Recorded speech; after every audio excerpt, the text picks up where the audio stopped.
Hey guys, welcome back to another video here on my YouTube channel. We are at the end of the Rose Hill series by Elsie Silver. This is book 4, Wild Card. Here, let it get into focus. There we go. Okay, so this book was not my favorite in the series. It's down at the bottom. Lately, in quite a few series I have read, the last book tends to be my least favorite. That's the case with this one. I will do a full ranking video on my other platforms. So you can follow me at RomanceBLVD on Instagram and Threads, and then Romance Boulevard on TikTok if you want to see the ranking video. Okay, so as I was reading this book, like through the first half of the book, I was texting my friends being like, this is annoying, this is frustrating me. Like, there were some moments where I was like this, I was reading the book and I was like, ugh, and I wanted to throw it across the room, but I just didn't because I respect my books too much to do that. Okay, so let me give you the story a little bit about this book. So this book follows Bash, who we've met in the previous book, and Gwen, who we've also met in the previous book. Bash we actually meet in the first book, and then Gwen we meet in Wildside, because I did remember like halfway through Wildside being like, okay, we have a potential MMC, which I was thinking was Bash, but like we don't have an FMC. And then like I think it was the following chapter they introduced Gwen as like she gets introduced, and I was like, okay, there you go, we've got our FMC. So some of the major tropes in this one are Grumpy meets Sunshine, ex-boyfriend's dad, and age gap. I don't remember how big of an age gap there is in this book, I'm not gonna lie, but there is an age gap. So like I said, this book follows Bash and Gwen, who meet when they're both stuck at the airport when all the flights get grounded because of a snowstorm. And so basically, Bash is sitting on the chair, and the chair behind him, because you know, like when you're on an airport, you know the chairs are like back to back, like a whole row of bench of chairs. And he hears her, and she's got this like sunny disposition where she's like, oh, this is all gonna be okay, you know, she's not annoyed. And he's just like, I want to get back home. I want to be in my bed. He's like, I'll pay anything to get back home, to be in my bed. And then basically they're like, nothing we can do. So he's like, fine, I guess I'm stuck here for the night. So he ends up going to a restaurant, sits at a table, gets a drink, and then she comes in and there are no tables available, and she just walks up to his table, and he's just like annoyed because he knows that she's sunny sunshine, kind of that disposition, and he just wants to get home.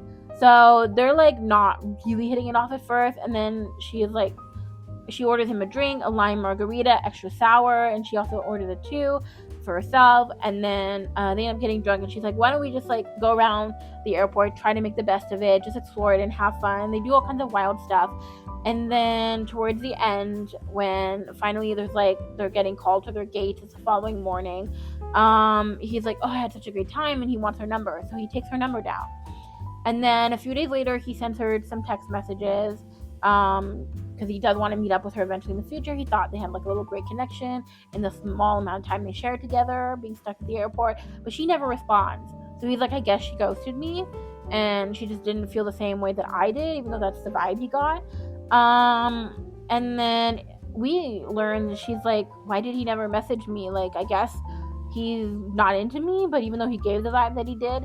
So 8 months later, by the way, when he was stuck at the airport, he was coming back from meeting his 24-year-old son that he never knew he had, because it was from a relationship when he was like a teenager.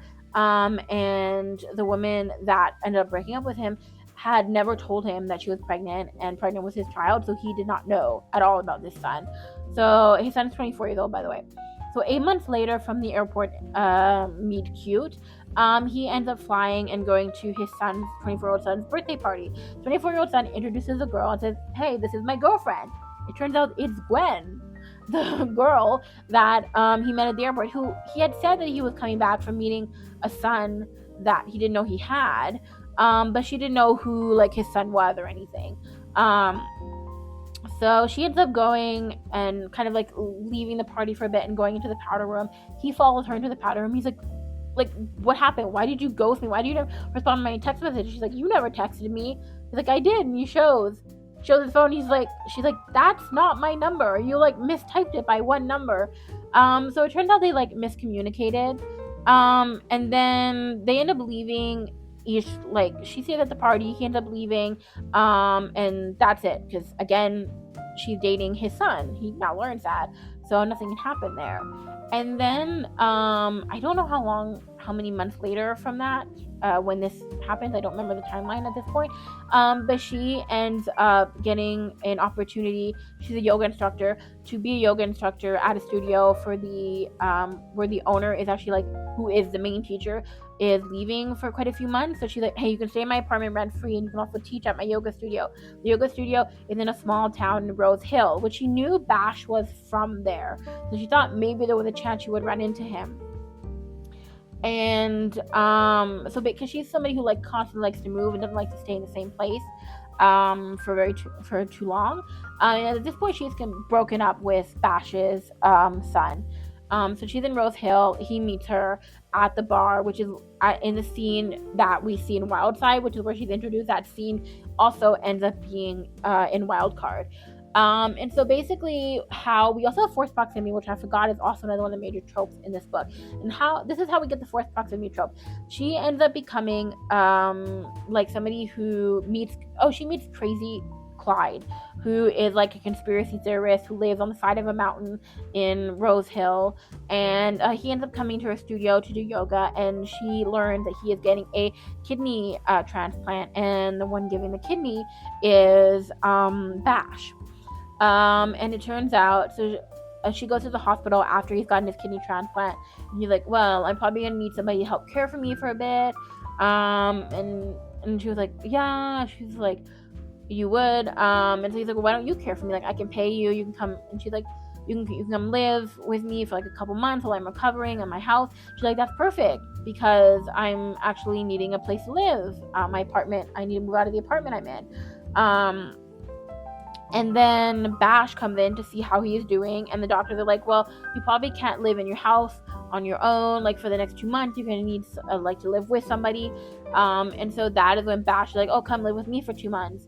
And then that's when Crazy Clyde is like, well,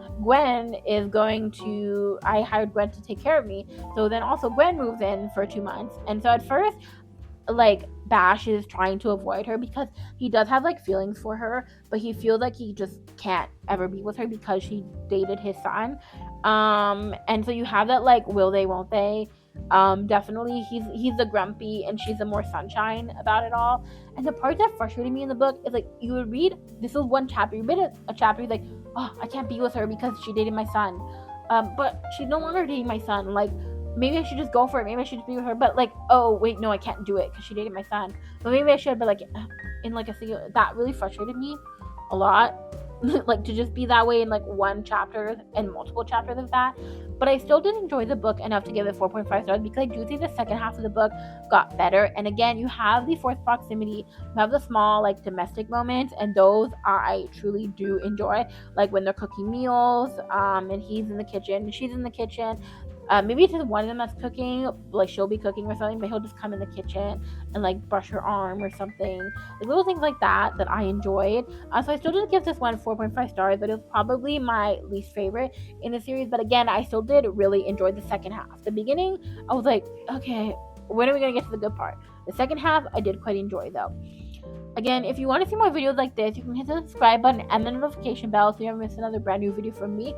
You can follow me at RomanceBLVD, which means Romance Boulevard, on Instagram and Threads, and at Romance Boulevard, voice spelled out, on TikTok. Until the next time, bye!